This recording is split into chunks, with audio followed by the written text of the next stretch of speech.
they have been providing resources that include health screenings, health education, and even treatment resources for people with a whole host of health concerns within our community.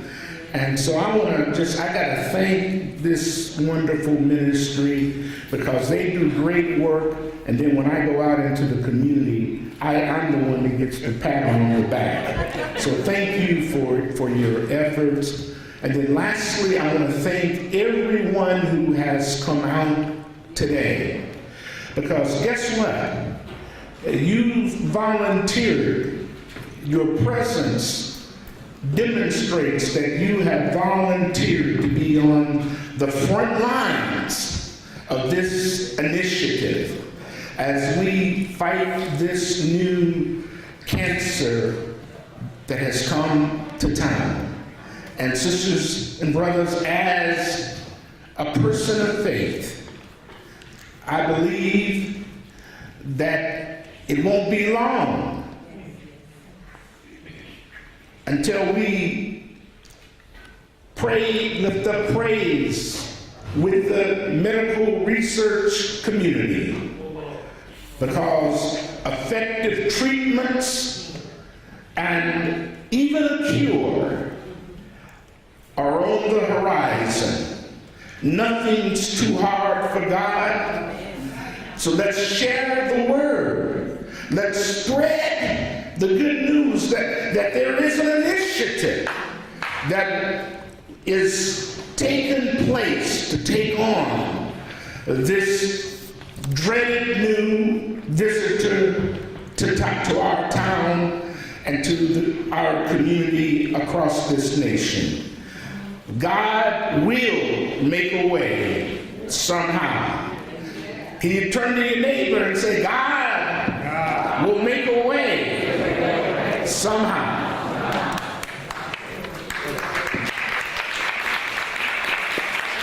Well, Pastor, I just want to say to you, and I said this a couple of weeks ago at services, as being the chairperson and part of the health education ministry for about 8 to 10 years, and I know that you're getting ready to go into retirement, but I can honestly say this man has never turned me down for anything that I wanted to do for this church.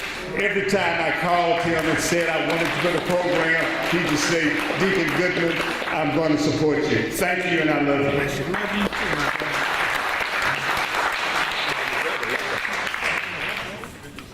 And I'll turn you back over to Miss Pat Sanders.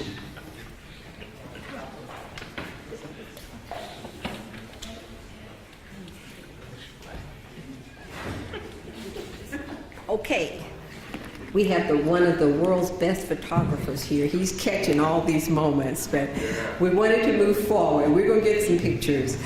I want to introduce to you our partners. We are equal partners in this venture to reach as many African American communities across the United States with the message to spread multiple myeloma, the new cancer initiative in town. Mary Derone is the director of the Multiple Myeloma Research Foundation, and please take your programs and read these bios of the speakers and everyone. I'm off script right now, and I almost come to tears myself because Mary and I have gone through a great deal in the last year plus to make this TANCIT possible. She is one of the kindest, one of the most dedicated individuals that I have ever met. And after 20 years with 50 Hoops, I've met a lot of folks. And when we decided to partner in this venture, she had no hesitation, and neither did I, because we kind of like sisters from another mother. We really are. She's a wonderful individual, she's dedicated, and she's very knowledgeable in research and many other areas. Not only is she pretty, but she's smart too. But I want you to meet our partner, multiple myeloma director, Mary Durham. Mary?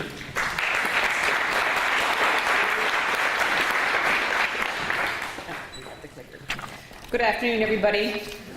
I hope that you're enjoying your lunch. I know I enjoyed my lunch. The fish was just phenomenal.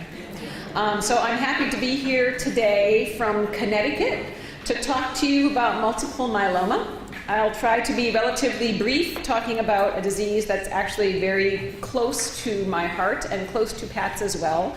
We would not be here helping to educate this community about myeloma without Pat having approached us. As you know, Pat and Ed were very involved for a number of years in prostate cancer because Ed is a survivor, but Pat approached us to begin an education program in the African American community because she began hearing about so many African American folks being diagnosed with this disease.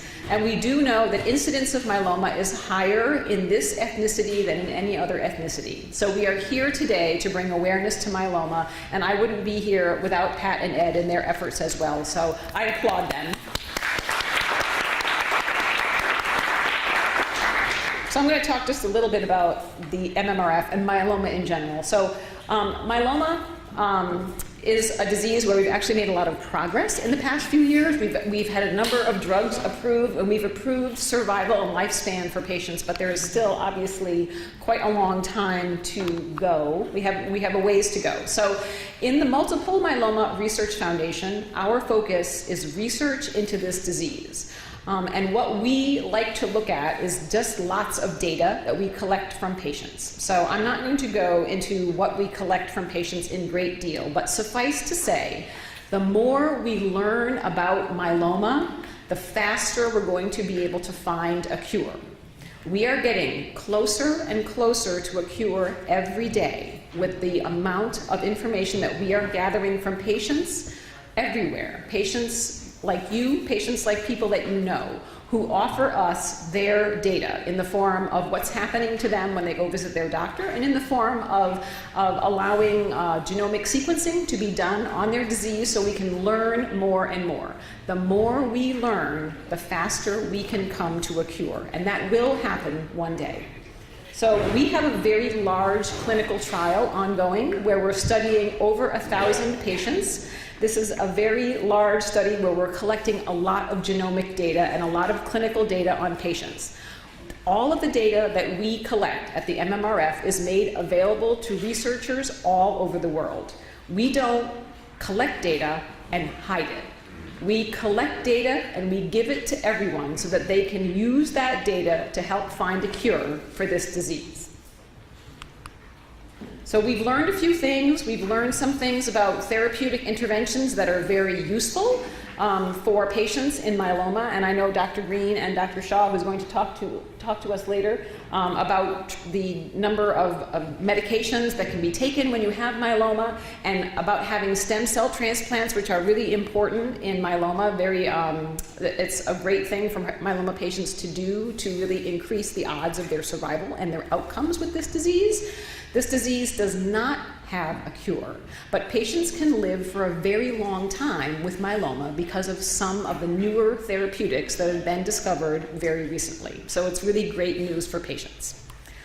And none of this information would have been available to us if we didn't have folks who are participating with us in clinical trials. Patients participating in clinical trials is one of the most important things that you as a patient can do to help yourself and other patients like you help find a cure for this disease. And we thank all of our patients that are involved in our clinical trials. So because of patients that have been involved in trials with us, we've understood a lot about myeloma, learning more about the different types of myeloma as well. But here's why we're here. Myeloma is treatable but incurable, and it strikes African Americans more frequently than any other ethnic group. Can you repeat that again? Myeloma is not curable, but it is treatable, and it strikes African Americans at a much higher rate, at least 2- to 3-fold higher than any other ethnicity. So that is why it's so important for us to get the word out to your community about the risk of this. And one of the reasons being is that there's not that many people who have myeloma. Myeloma diagnosis is really only 30,000 people per year in the US. Many, many more thousand people are diagnosed with other types of cancer. But myeloma is only about 30,000 people per year, which is only 2% of the total number of people who are diagnosed with myeloma. So what does that mean? If you have some of the symptoms that Dr. Green was talking about in his presentation, and say you are feeling very fatigued, and you go to your doctor to talk to him or her about your symptoms, you may not be seeing a doctor who sees a lot of myeloma patients, because let's face it, there just aren't a lot of myeloma patients out there. So you may go to your doctor and complain about fatigue, but maybe when you talk to your doctor, myeloma as a diagnosis is not going to be the first thing that they think about. And they may think about a lot of other things that you can have, but they might not think about myeloma. So that is why it is so important to educate the community, patients, doctors, healthcare providers in the community about myeloma, so that if someone comes to them and says, I have fatigue, the first thing they'll think is, maybe you have myeloma. Let's do a test. And it's not that hard to diagnose this disease, but you have to do the right test. Once you do the right test, or tests, it may become very obvious, but you have to do the right test. And awareness in this is key. It's key. So African Americans are diagnosed with myeloma 2 to 3 times more frequently than other ethnicities. They're also more likely to be diagnosed with some precursor conditions that you can get before you have myeloma, like MGUS or smoldering, they're called. These are conditions that lead up to myeloma. And African Americans are also more likely to be diagnosed with those types of diseases. And also, African Americans can be diagnosed with myeloma younger. The median age of myeloma patients being diagnosed is in their 60s, 64, 65, something like that. But sometimes we have patients that are diagnosed younger, say in their 40s, and that happens more frequently in the African American community. So, that's the bad news. But there is good news. So, from the data that we have gathered from our COMPASS trial and other trials that other investigators have run, we know that the type of myeloma that African American patients exhibit is actually different than the type of myeloma that people of other ethnicities show. And that makes sense, right? If you have a higher incidence, then there must be something different about your cancer, right? But the difference is actually, it's not a bad difference, it's a good difference. While more African Americans tend to get myeloma, the myeloma that they tend to get is not as serious and it's not as progressive as myeloma of other ethnicities. So that is really the good news. You have a less aggressive form of the disease in the African American community. And we know that if every patient, everywhere, of every ethnicity is treated the same, then the outcome for patients who are African American should be great, because your disease is not as serious, right? So if your disease is not as aggressive, if you get treated the same as everybody else, then your outcome should actually be better. Unfortunately, we know that that is not the case. And part of it is awareness. Physicians and patients and folks in the community need to be made aware of this disease. Awareness will improve outcomes, and awareness will improve treatments. And that is why we are here. So here's what we need to do. Raise awareness regarding myeloma and the increased risk in this community.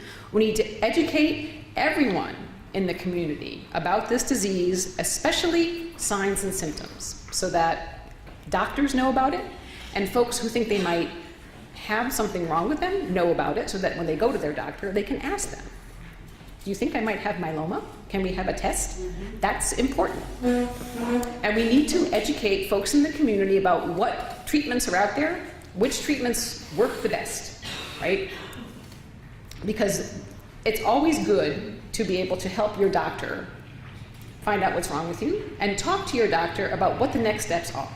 And if you are aware of myeloma, and you can talk to your doctor about myeloma, and you can talk to your doctor about what the next steps are, you will be a more empowered patient, and you'll be more involved in your treatment and your outcome, which is very, very important for outcomes in general. And this is what we're talking about, being advocates for care. Folks need to advocate for themselves. And this is almost like being a consumer, right? If you're gonna go to the store and you're gonna buy a refrigerator, would you go to like the grocery store to buy a refrigerator? No. You would go to an appliance store where people know a lot about appliances and they can sort of steer you in the right direction. You know, I really want a refrigerator that has the freezer on the bottom and the refrigerator part on the top, right? And they can help you find a refrigerator that's like that, and they'll help you find one that's highly rated so that you can get better service from someone who's knowledgeable in that area. And that's why it's important for myeloma patients to find a doctor who is knowledgeable in myeloma, because not every doctor is knowledgeable in myeloma. And that's a really, really important part of being an advocate for your own care. And that actually is not only true for myeloma, but it's for every disease, every disease. Okay, so I would encourage all of you to go, if you want to find out more about myeloma, go to our table that's way in the back in the corner next to the Kaiser folks, and you'll find this booklet back there, which will describe to you anything and everything you ever wanted to know about myeloma. Take it, take 2. Share it with your friends. Bring it to your church. Take it to the hairdresser. Take it to parties. Talk to people about it, because this is a disease that people have, but they don't know that they have it. And the more you talk about it within the community, the better it's going to make outcomes for everyone. Okay? Thank you.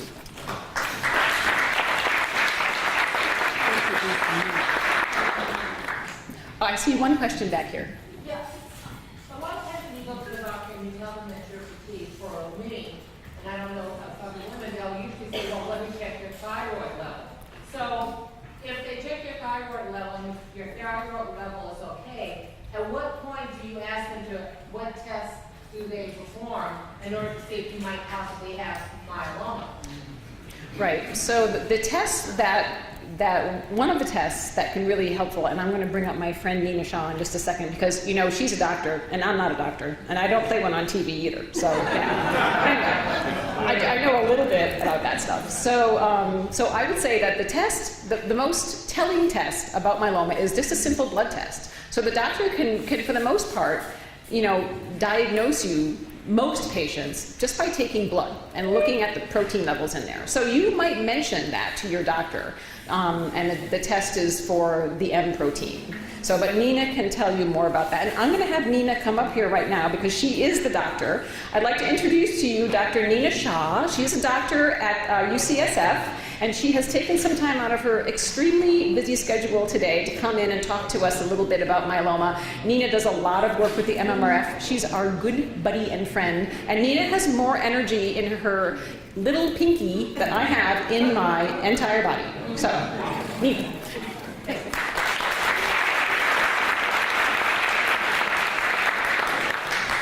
Thank you so much, all of you, for coming today. And I'd like to first just start off by saying that all of you are many, many steps ahead of almost every patient that ever walks into my clinic, because you are thinking about your health. You're being proactive, and this is the most important thing you can do. The statistic that Mary put up, that African American patients have just as good outcomes or could have better outcomes if they came to our attention sooner. This is so important, because not only is it that some patients are not coming to us, they may not know about this disease, maybe their doctor in the community doesn't discuss this, their primary doctor doesn't look for it, but then after they are diagnosed, many are not coming to us, for example, at a myeloma specialist clinic, to talk about things like transplant or clinical trials or other things that they could benefit from. So I really appreciate all of you taking your time to learn more about your health and to be your own advocate, because ultimately you are the only person who can do that the best for yourself.